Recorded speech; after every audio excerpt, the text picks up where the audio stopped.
Bebs, welcome back sa aking channel. So nakita nyo yung unang video. Nag-ayos na naman tayo dito sa bahay kasi nainip na naman ako. Ayan, may update lang ako sa inyo. May sasabihin na parang bad news na rin siya.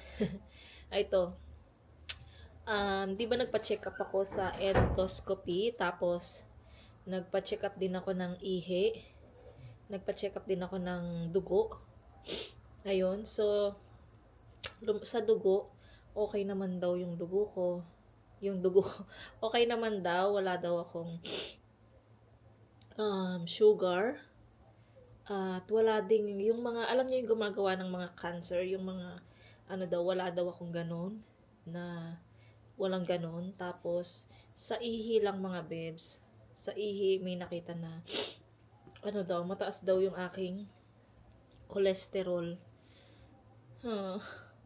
So, sabi ko sa isip ko, bakit ako pa yung mataas ang cholesterol hindi naman ako mahilig sa mga taba-taba. 'Di ba? Kaya lang kasi nakuha 'yan siguro sa, 'di ba pag nagluluto tayo, lagi na lang laging mga gisa-gisa, 'di ba? Sa atin sa Pilipinas, puro tayo gisa. So, siguro 'yon nakuha doon. Tapos, at saka hindi naman kami palaging kumakain ng mga yung binili kong fries dyan mga bebs, hindi naman laging niluluto. At hindi naman ako laging kumakain ng burger, ng kung ano-ano. At bakit ako nagkaroon ng cholesterol? Kahapon tumawag si Mr. Bago siya umuwi. Sabi niya mag-ready daw ako, punta daw kami ng hospital kasi nga daw yung nakitang findings daw sa aking result doon sa aking mga check-up. Ayun, so sinabi ni Mr. sa akin na ganun nga. Tapos, nung nakaredy na ako, tumawag ulit siya. Sabi niya, wag na. Akong sasama. Kukunin lang naman yung gamot. At saka, i-explain lang sa kanila yung kay Mr. So, ayun. Pagdating ni Mr. ay ito mga bebs, yung gamot ko para sa ating cholesterol. Hindi naman siya high blood, mga bebs. Cholesterol lang siya. So, 3 box siya mga bebs. So, 3 months ko siyang iinumin. Pero kung merong side effect na hindi maganda, sabihin ko daw agad kay Mister para mapalitan ng doktor yung gamot. Umakit na naman si Coco. Wait lang mga bebs. Nandito sa gilid si Coco. So, ito mga bebs, yung mga gamot na iinumin ko. Ayan, 3 months din itong iinumin. So, kung matuloy kami sa Pinas, dala-dala ko to. Or pagkatapos ng 3 months mga bebs. Pagkatapos daw ng 3, wait lang, Kuko naman. Pagkatapos ng 3 months daw mga bebs ay kailangan kong bumalik doon. At pag naubos na to, kailangan kong bumalik agad doon para magpa-check up ulit. At titingnan kung bumaba na ba talaga. Kung bumaba na siya, tapos bibigyan ako ulit ng ibang gamot. Pampatulong na pagbaba talaga ng tuluyan. Ayan. Yung aking bad news mga bebs, meron tayong cholesterol. Pinakaayaw ko pa naman yun. At saka thank God din kasi okay daw yung aking mga intestine, mga bituka, okay daw yung aking wala akong sugar, okay daw siya. So, ito lang problema ko mga bebs, yung cholesterol. Kaya, kailangan kong, ngayon mga bebs, kumakain na lang ako ng kanin, yung ganyan konti na lang. Nasanay na ako mga bebs na konti yung kanin na kinakain ko. Andito naman si Coco. Pang-asar talaga tong Coco na to. Ayun, nasanay na ako mga bebs na konti yung kinakain ko at naramdaman ko na pumayat ako mga bebs. Nakita nyo? Parang nagkaroon na ako ng buto dito, oh. Dati ang taba-taba ko, hindi nakikita tong buto na to. Ngayon kita na yung buto ko. Tapos lumiit na din yung aking konting tiyan, lumiit ng konti. So ayun, nakikita ko yung improvement. Mas okay na rin naman na siguro na mag-diet tayo mga bebs, 'di ba? Kasi nga ang hirap din yung medyo mataba. So siguro okay na to, mga na ako mga bebs, 48 kilo. Nag down na yung aking 2 kilos na na ano ko mga bebs. So, dati 50, so 48 na lang ako mga bebs. Ayun. So, yun yung update ko mga bebs. Meron tayong cholesterol. Iyon ang ating bad news sa ating check-up. So, baka i-call ko muna si mama ko mga bebs kasi kahapon tumatawag siya. Hindi ko nasagot dahil sobrang sakit ng ulo ko at natulog talaga ako ng 1:00 hanggang 3:00 yata. Doon ako nagising. Ayan, medyo mahaba din yung aking tulog ng hapon. So, balik tayo mamaya mga bebs. Mamaya mag-charge pala kami. Mamayang Friday. Ay, mamayang gabi. Hello mga bebs. Good afternoon. Welcome back sa aking channel. Pasensya na kayo, ngayon lang ako nag-vlog. Mag-aalasing ko na. Kasi nga, maghapon lang ako nanood ng vlog. Tapos, naglinis ako ng bahay. Tapos, iyon na nga nakita nyo yung unang video, di ba? Ayan, tignan nyo ulit mga bebs.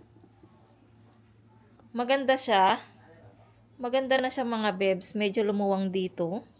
Kung may bisita tayo, pwede silang matulog dito. Ayan, pwede silang matulog dyan mga bebs. At saka naman doon din pwede. Kaya lang hindi pa ganyan kasi nga, kung malalaking tao kayo, hindi kayo pwedeng pa ganyan. Pwedeng pa ganun natulog. Ayan. Mas ginusto ko dati kasi nandito din siya, 'di ba? So binalik ko lang siya diyan dahil parang nasisikipan din talaga ako sa bahay na to. Kasi nga maliit lang talaga yung bahay namin, mga bebs. Ay, may tumatawag. Si mama tumatawag. Ang aking mother. Ay, ba't gumaganon pa din yun? Naku, nakabra ka pa mo. Wait lang. Kararating lang namin. Naka-video pa mo siya. Nakabra. So, ayan mga bebs. Mamaya na lang ulit kasi tumawag si Mother Lily. Mother Lily.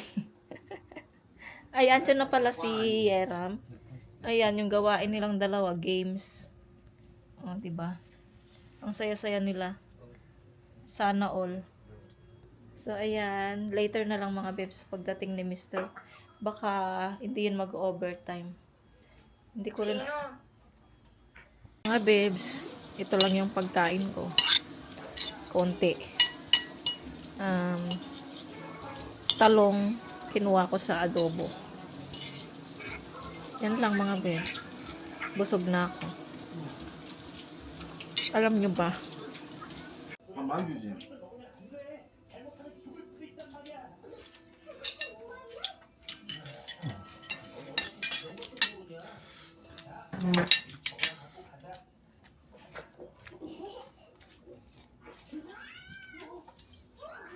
Ayan o, umaman mul. Igo kap. Uma. Arte. 아니요.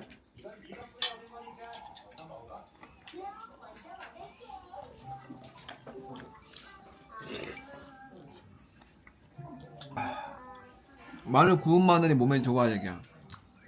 Dito na kami sa labas mga bebs. Kami ay sisimba ng Friday. So, sama tayo ulit kay Mr.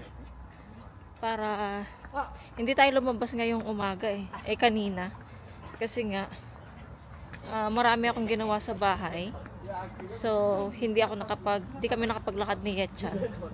At ngayon na lang tayo maglalakad. Ayan, so, kunin lang namin ang aming sasakyan. Tapos, gugora na kami.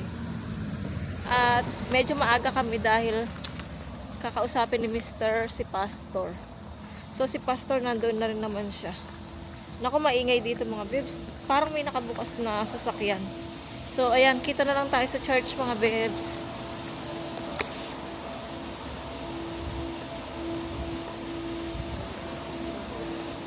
Ay, di ko pala siya naka-off.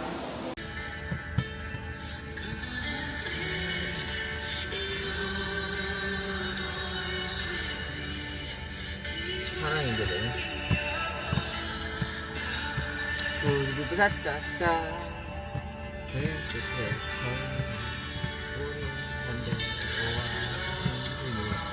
오와 상태로 또잘 살펴주시면 Dito na mga babes sa sa church. So, medyo maaga pa. Bumili pala ako ng ng bangus at saka ng sitaw sa Asian Mart bago kami pumunta ng church. Tapos, may inabot ulit sa akin yung asawa ni Pastor. So, mamaya, papakita ko sa inyo pag uwi natin ng bahay. Pagod ako sa sa hagdan kasi, 4th floor to. Wala itong elevator.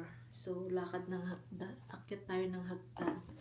So, ayan, mamaya mga babes, pakita ko to sa inyo pag uwi ng bahay. Si Mr. kausap ni Pastor dito sa office ni Pastor. Ayan. So, ayan mga babes. Wala pang masyadong tao. Tingnan nyo. Ayan. So, 3 pa lang. Yung dito, asawa ni Pastor. Yung dito, yung ka-charge namin. Tapos yung doon naman si Yechan.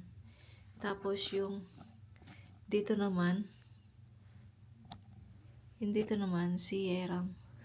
Ay, saan ba yun? No? Ayan si Yeram. Oh, kausap niya yung kaibigan niya. Ayan. Ito na kami mga bebs sa bahay. Nagpa-park lang ng sasakyan si Mister. Tapos papanik na kami mga bebs. Naglinis din kami ng church. Hindi na ako nag-vlog. So, ipakita ko sa inyo mamaya yung mga binigay ni asawa ni Pastor sa akin. So, ayun mga bebs. Ito yung mga bata. Tapos si Mister, ayun. Nagpa-park. Bebs, lahat. Ayan, lahat mga bebs. Ang ating mga, ito galing to sa church kay asawa ni Pastor. Ito binili, tas ito binili ko. So, ayan mga bebs. Bebs, maraming salamat. Sana pa nag-enjoy po kayo sa vlog natin for today. Nagugutom ako. Makakain akong konti kasi inom ako ng pang-cholesterol ko. So, ayan. Kung bago lang po kayo sa aking channel, please subscribe to my channel and hit the notification bell para po lagi po kayong updated sa aking mga video. Bye! See you po sa aking next vlog. Be nice and be good. God bless. Ingat po.